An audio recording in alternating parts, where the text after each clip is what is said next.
You're listening to the PT Pinecast, where smart people in healthcare come to make noise. Here's your host, Jimmy McKay. We are live from Graham Sessions, GRAHAMSESSIONS. I am doing that because I'm putting a banner up on the screen, and I can't spell and talk, Josh Funk. I can't do both if I'm not saying it. There we go. Live from Graham Session. Bam. Josh Funk, Rehab to Perform. This is Graham Sessions. I call it the Cool Kids Lunch Table Conference for Physical Therapy. 150 invited guests, and the goal, semi-like Vegas, what happens here stays here, but not. It's just who said it.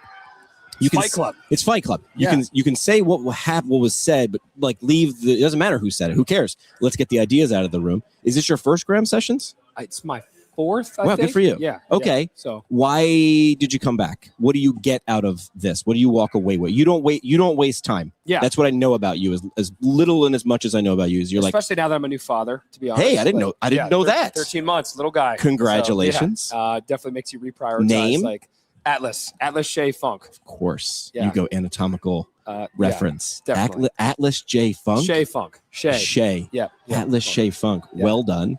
Appreciate it. So why do you come back? Like you just said, it's close to home. This was a no-brainer. Yeah, but you could be doing anything. Why this? I think at the end of the day, the ability to leave with my mind thinking in a different way about certain topics as it relates to the profession that I wouldn't normally have been exposed to. That's what I view the Graham Sessions as. Also an opportunity to kind of have no holds barred conversations between people that definitely feel very, very differently on, dare we say, different ends of the PT spectrum. Academics, business, research, military, practitioners, private practice, single practice owners, multi-practice owners. It's a great blend. Cool Everybody's bell in the room. curve, right? Yep. I don't know what they're doing in the room next door. I believe it's a rock, paper, scissors tournament. I'm not sure how that relates. So we're early. It's still 11 o'clock on the first day. What's excited you? When you looked at the docket, were you like, where's this? Or, ooh, I want to see that. Like, what's piquing your interest or missing? I like hearing about primary care PT. I think, to be quite honest, we already do a decent amount of it, not directly. We're not branding it that way. We're not communicating and you shouldn't. it. And at the end of the day, we have 75 to 80% direct access. People are coming in. We know we need to screen for red flags. We know we need to add certain things in that might be population health related. And at the end of the day, we also have a referral network where people can come in, be screened, assessed by us, and get pushed elsewhere if they need to. So I sit there and wonder again, and I think we were having a conversation about this. Education is costly enough. Do we need more education, or something that I've always felt very, very strongly about? We need to get better at messaging. We need to get better at marketing, communicating to people who we are, what we do, the value, how we solve problems. Do it more. 100%. I forget who said, like, if you want to be a better podcaster, you don't need more listeners, you need to podcast more. If you want to be a better writer, you don't need more readers, you need to write more.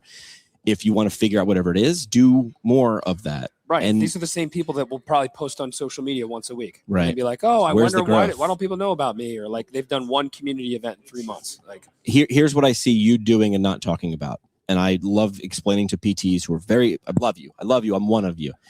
And I do it in their terms. I'm like, our frequency, intensity, time, type, volume, progression. Those are exercise principles. Those are communication principles. Those are relationship principles. Those play other places. Like you just said, I posted once a week. I did one community event a year. It didn't work. Well, if I did 2 push-ups a quarter and never got stronger, you'd say, of course, that's ridiculous. But those things apply. You don't just talk about doing that. You do that really well.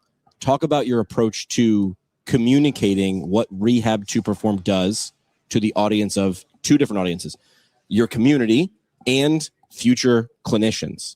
yeah. In my opinion, you are very actively hitting both at the exact same time.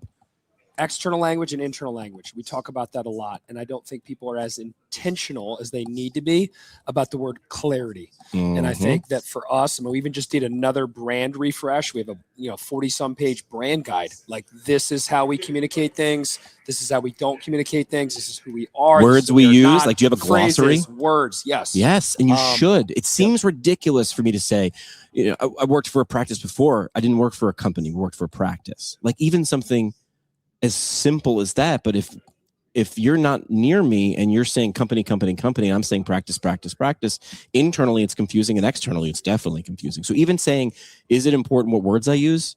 Yes. 100%. And I think the other thing is ecosystem. You have to look at your messaging from an ecosystem standpoint. If you haven't heard about omni-channel marketing, I think that would be another thing. How do you use messaging in a variety of different channels? What audience is here? What audience is there? How do you potentially need to streamline things to make sure that you're meeting their language, not yours. Your language? Correct. We're not doing PT speak out at a community running event. That's not what people are looking for. If I go and doing this, I'm on a field with a bunch of athletes at a local high school. How am I messaging there? I'm doing stuff digitally in Meta. It's going to be different than Instagram. Mm-hmm. So those are things that I think that people need to just be more conscious of. Read the room. Read the room. Where am I? I'm talking to third graders. I changed my language. That's obvious, but it needs to be obvious everywhere. What was the point in growth from Rehab to Perform that you were doing communicate? Were you doing when you start, you do everything. Yeah. And then eventually you're like, oh, I can't do everything. Right. I'm going to start doing some of these things poorly. At what point did someone else get to own messaging? I would say during the pandemic. But where were you in the growth cycle? How many ballpark clinics? Four. 4 clinics? Yep, 4 clinics. Good that's early good. Yeah, that's huge. So critical time period, internal communications, external communications, being able to communicate stuff to your team as it relates to how you're handling changing policies and procedures out that the politicians are putting out there, and then how do you communicate the same but different message to the consumer? And that's when I became a lot more obsessed with just comms, communications as a whole, and making sure that I was working with Matt, who's our chief marketing officer, on what that would look like moving forward. What's his background? I looked at it, but I want you to tell everybody what's his background. Background, outside of being my college roommate. I didn't realize that. He worked at a sports marketing firm called Corrigan Sports Enterprises. They run a lot of more like fitness-oriented events, everything from the Baltimore Running Festival to the Under Armour Lacrosse All-American Weekend. And they've been doing that for, I think at least 20 plus years at this point in time. He interned for them when he was a college athlete with me at Ohio State. So you can be good at this and do it. Yes.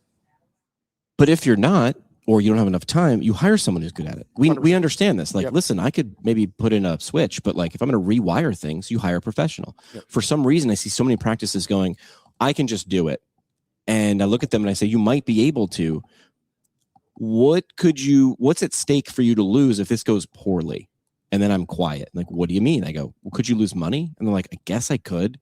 So maybe it's worth investing in, because we understand it when I'm talking about lights.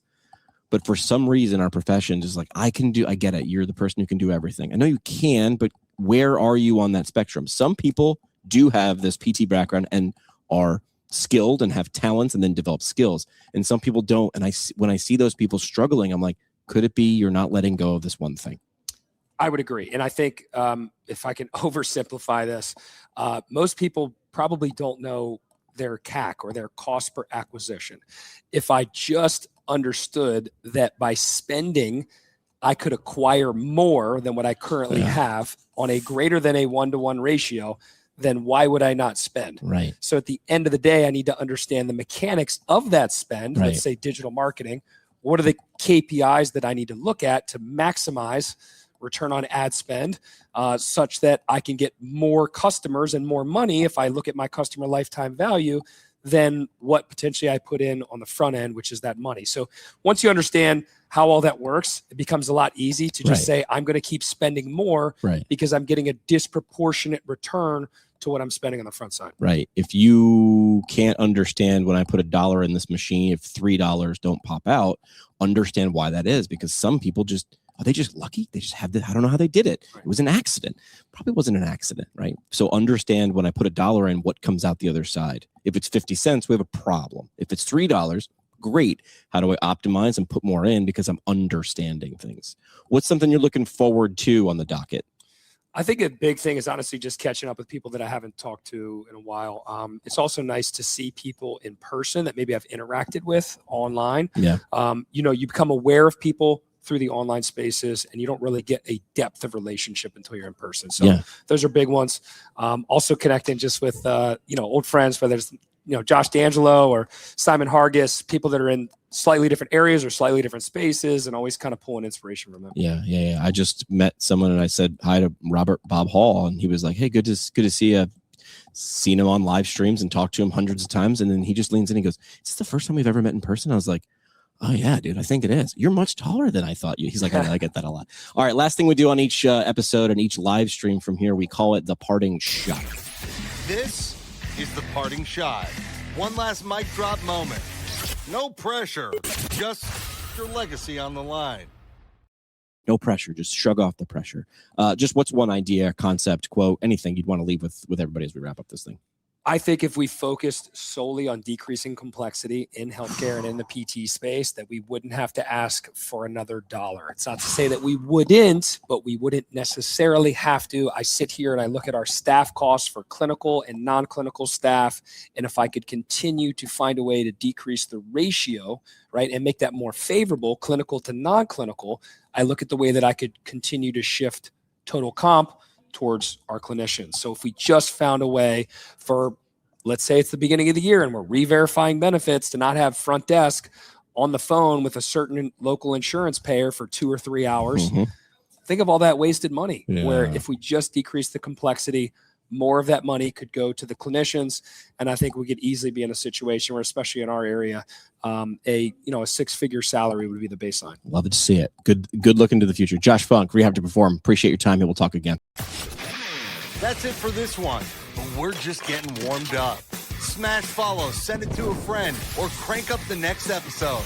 Want to go deeper? Hit us at ptpintcast.com. Or find us on YouTube and socials at PT Pintcast. And legally, none of this was advice. It's for entertainment purposes only.